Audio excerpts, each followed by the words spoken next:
কর্তৃত্ববাদী সরকার পতন পরবর্তী ১০০ দিনে রাজনৈতিক অঙ্গনে নতুন করে দখলবাজি চাঁদাবাজি দেখা যাচ্ছে বলে মনে করে ট্রান্সপারেন্সি ইন্টারন্যাশনাল টিআইবি। সংস্থাটির মতে রাজনৈতিক দলগুলোর মধ্যে সংস্কার অনুপস্থিত। কর্তৃত্ববাদী সরকার পতন পরবর্তী ১০০ দিনের উপর টিআইবির পর্যবেক্ষণ প্রসঙ্গে আয়োজিত সংবাদ সম্মেলনে এসব কথা জানানো হয়।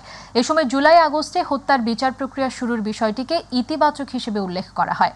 টিআইবি নির্বাহী পরিচালক ডক্টর ইফতেখারুজ্জামান বলেন, আহতদের ও নিহতদের ক্ষতিপূরণ, গণভবনকে জাদুঘর করা, আর্থিক খাতে ইতিবাচক পরিবর্তন হয়েছে। বাজার নিয়ন্ত্রণ ও দ্রব্যমূল্যের ঊর্ধ্বগতির নিয়ন্ত্রণে প্রত্যাশিত ফলাফল পাওয়া যায়নি। শিক্ষা খাতে সংস্কার কমিশন বা সংস্কার প্রয়োজন।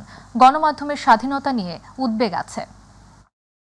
যে কৌশলগত পরিকল্পনার উপর ভিত্তি করে সেই একটা সুনির্দিষ্ট সময়সীমা নির্ধারণ করে যদি আমরা অনুমান করছি যদি অগাস্ট মাসে সেটা করা হতো তাহলে কিন্তু জনগণের কাছে আরো অনেকটা স্বস্তির বিষয় হতো, একটা সুস্পষ্ট ধারণা হতো যে আমাদের অন্তর্বর্তীকালীন সরকারের রোডম্যাপটা এরকম।